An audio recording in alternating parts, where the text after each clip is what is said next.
Hi there, boys and girls.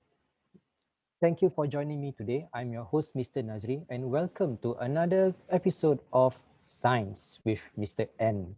Today, we are going to explore the wonderful world of materials. I understand all of you have actually taken a look at the different kinds of materials we have out there in the world. Can you tell me what are some of the materials that you have actually studied? Okay, I believe there's materials such as wood, metal, glass, fabric, and so on and so on and so on. Okay, and we use different kinds of materials for different kinds of uses. But for today's particular video, we are going to take and explore in greater detail what are the properties of the materials and how do we classify them uh, so that we can actually learn a little bit more about how materials are used. Before that, did you know that materials and its use have a very specific place in science? It's called materials engineering. For those of you who are interested to learn more about materials and become an engineer, you need to know a little bit more about materials and how they are used, when they are used, and it is because of that we learn about the properties of materials. So come and join me as we take a closer look at materials and their properties. Why do we classify materials? The first thing that we have to know is why do we want to group materials? We learned classification before. We group things according to their differences and yes, we separate things according to their differences and we group things together because of their similarities. Same goes for materials. We group the same materials together having the same properties and we separate them based on their differences as well. It is useful to classify objects based on the materials they are made of. For example, at supermarkets, kitchenware made of the same material is usually placed together. Can you tell me what these are? There we go. These are your ceramic cups. And these are your plastic Tupperware. Okay, this is useful because it's easier for us to actually sort these materials out and sort out the objects. Yeah. How are materials different? Each material has its own characteristics or properties. Very important, properties. When we talk about materials, we usually mention the word properties. And these are the properties that we learn about in science in primary 3. These properties will include strength, flexibility, transparency, ability to float or sink in water, and being waterproof. Okay, let's take a look at this short comic here regarding your two good friends. Okay, the boy has actually accidentally dropped the vase, but according to his sister, look, it didn't break. It must be made of plastic. Plastic does not break like glass. Glass is brittle. Plastic is a little bit sturdier, more rigid. Let's take a look at strength, the property of strength. The strength of a material is its ability to be pulled without breaking or tearing. A material can be strong or weak. You can try to tear or break an object to test for its strength. Okay, and I believe in subsequent lessons on materials, your various science teachers will go through experiments that will test the strength of different materials, namely cotton versus nylon. Plastic is strong. Did you know that nylon is an example of a plastic as well? Okay, nylon does not tear easily. Plastics does not tear easily. Paper, however, on the other hand, it is not strong. It tears easily. Okay, let's take a look at the next property, flexibility. The flexibility of a material is its ability to bend without breaking. A material can be flexible or stiff. You can try to stretch or bend an object to test for its flexibility. Example, in these two pictures that you see in front of you, plastic can be bent, it is flexible. Wood, however, is stiff, it is not flexible. However, having said all that, okay, I just want to alert to you that there are various kinds of plastics out there. Your teacher may have actually told you that plastics is a group of materials actually. There are some plastics which are transparent, and there are some plastics which are opaque. There are some plastics which are rigid. There are some plastics which are a little bit softer and more flexible. Okay, but generally, plastics are flexible. This is in comparison to wood. Wood, usually all wood, they are stiff, they are not flexible. Transparency. Okay, transparency of a material refers to how much light can pass through it. In the context of your classroom, if you're watching this in your classroom, or if you can remember your classroom, there are some sets of windows right at the side, okay, behind your teacher's desks. Most of the windows there, they are made of transparent glass, but there is a column of windows that are what we call translucent. It only allows some light to pass through, okay? Now, we are not simply just talking about glass, we are talking about materials, and there are other materials that can block light or allow light to pass through. You can try to shine light through an object to test whether it allows light to pass through it. This is the transparency test, which your teacher will show it to you in subsequent lessons on materials. Okay, and as you can see in front of you, there are 3 cups or mugs. Okay, starting with the container on the left, it is what we call transparent. It allows all or most light to pass through. This will allow you to see the small teacup candle inside it with the flame there. Okay, going on to the middle container, and it is translucent. It only allows some light to pass through there. You can see that there is light shining from within, okay, but you can't see the shape of the source of the light. Okay, this is in comparison to the cup on the left, where you can clearly see the shape of the teacup holder. Yeah, you can see the flame, but you can't see the flame, or you can't see the source of the light for the middle container, except that there is light coming from within. This is in comparison to an opaque container, which does not allow or blocks or allows very little light to pass through it.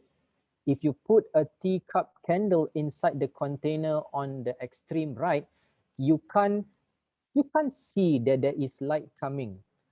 I am not here talking about the light coming from on top, okay? But I'm talking about where the light can pass through the sides of the container.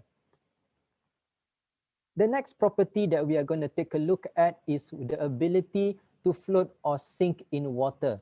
There is a particular term for this that your teacher may use. It is called buoyancy.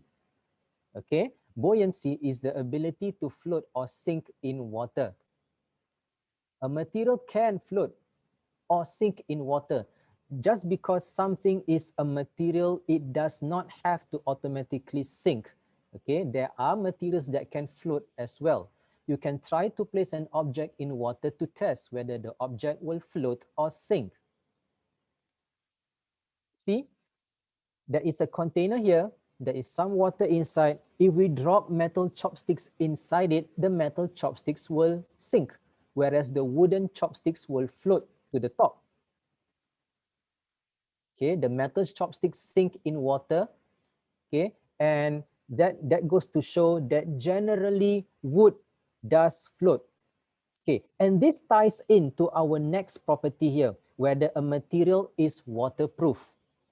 A waterproof material does not absorb water. Okay, off the top of my head, you will think of SpongeBob. You know SpongeBob SquarePants. Yeah. Okay. SpongeBob can absorb water.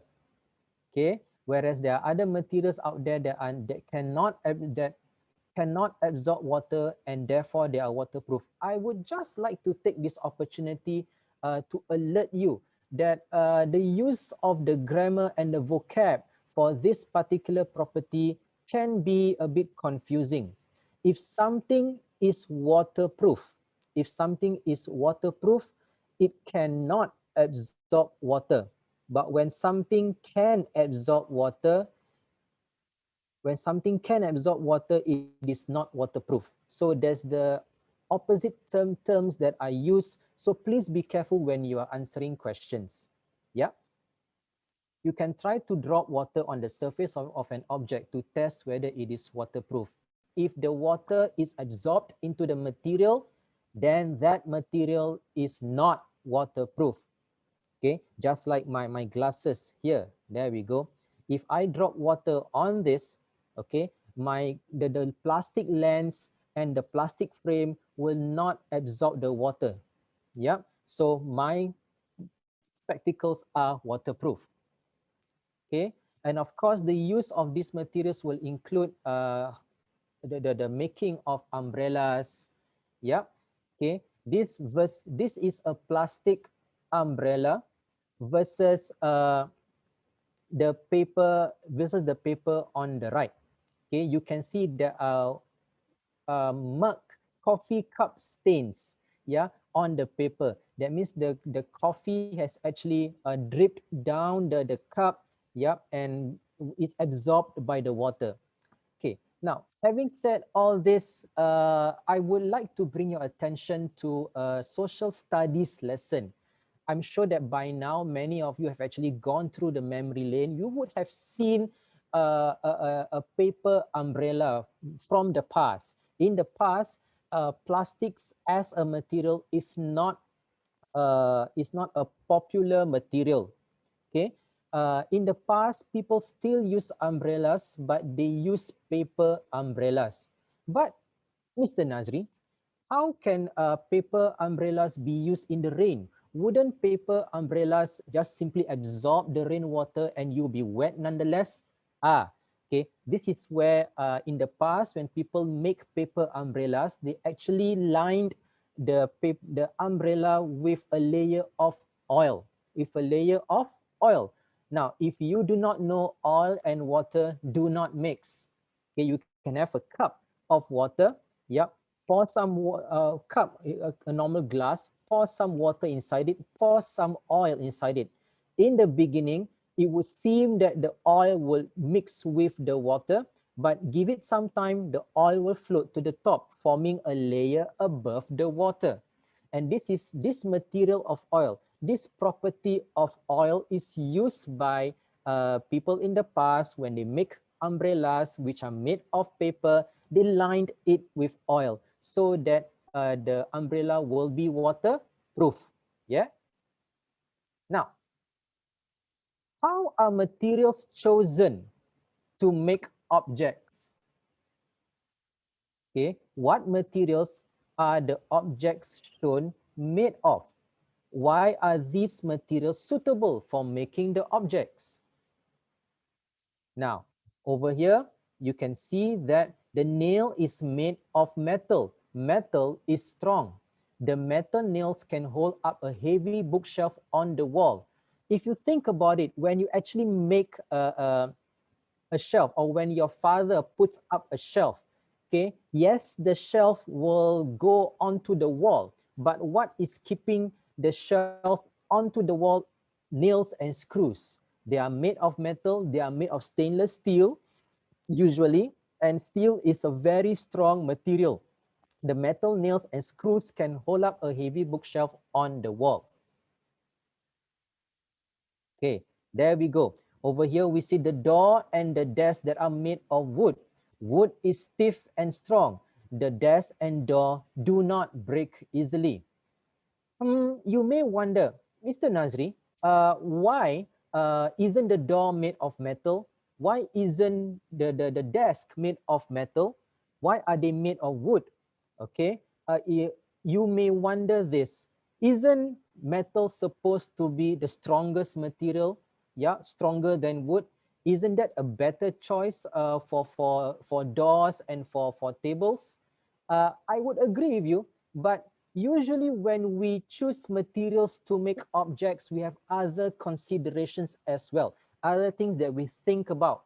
For example, metal, uh, you're not going to know this until primary 4. You're not going to study this until primary 4, but you will know that metal is a good conductor of heat.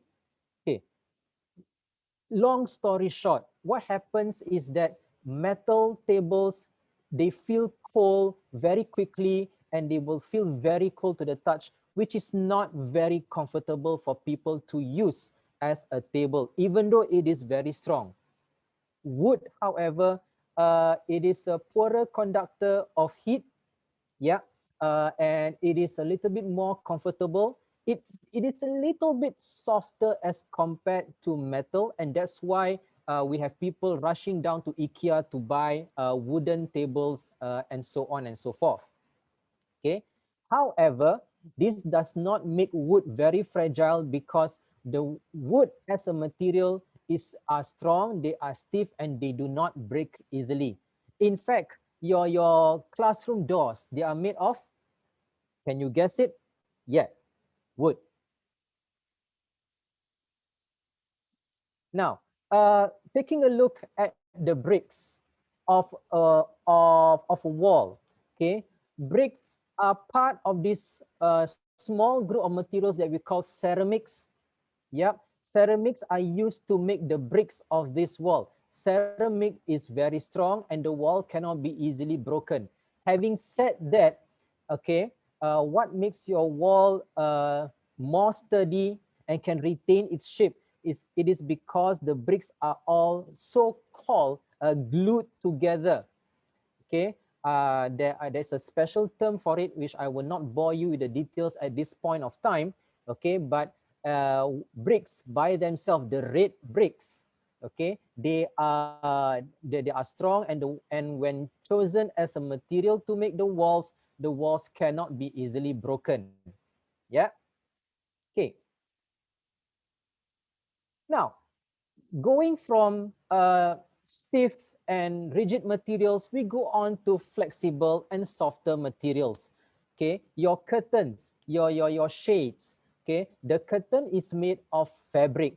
Fabric is flexible. The curtain can be folded to the side of the window. Okay, yeah, wood is rigid. Yeah, metal is strong, and so on and so forth. But let's face facts. You are not going to enjoy having metal curtains. In fact, no one does. Okay, because curtains they perform a variety of functions as well for decorative purposes, for aesthetic purposes, to make your house look nice. Yet at the same time, blocking light here and there. So you don't just choose the strongest material to make everything. There are other considerations as well.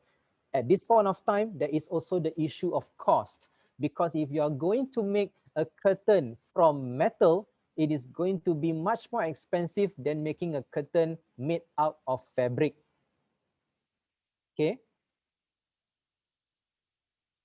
Now, going back to glass, this window pane in the picture is made of clear glass. Glass allows Joe and Sue to see through it. Okay. Having said that, if you go to certain toilets and so on out there, there may be glass panels that are made of frosted glass, which are also the material used to make the windows at the side of your classroom. Yeah, this frosted glass, uh, they are what we call translucent material, allow some light to pass through, but not all light. So you can't see what is on the other side. Going back to my toilet examples, if you have a cubicle made of transparent glass, it is definitely not going to be comfortable doing your business there. Yeah, you understand what I'm trying to say? Okay. you want something to look nice, but you also want privacy as well. Yeah. Now, the bag that I believe the character's name is Zoe is made of plastic. Plastic is flexible and waterproof. Different objects can be placed into it and they will not get wet. Yep, this is why plastics are also used for umbrellas nowadays. Okay, and they are also used for raincoats. Now, the hose is made of rubber. Rubber is flexible. The rubber hose can bend easily. Okay, so you have a hose and you want to drain water, you want to actually transport water from one part to the other, you want to spray you want to have your father wash your car and so on. You use hoses that are made of rubber. Rubber can be rolled, rubber can then be stored easily. If you are going to make rubber made up of metal, it is going to be very inflexible. Yeah, you're going to have a difficult time keeping it even though it is waterproof. Okay. How are materials chosen to make objects? Sometimes no one material has all the properties that are required in an object. Okay. We usually see an object that is made up of more than one material, like the shoe shown on the right. Okay. Take a look at your shoe. Your shoes are all made up of several different materials put together.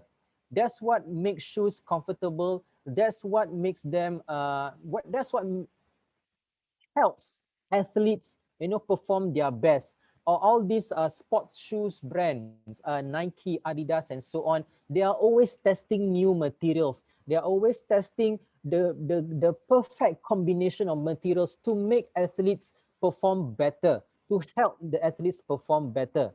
Okay, but going back to our example over here, we see a normal shoe and it is made up of metal, fabric, and rubber. These three materials are used for different purposes. The fabric is softer, which makes it more comfortable to use. The metal rings where the shoes goes in it is made up of metal because it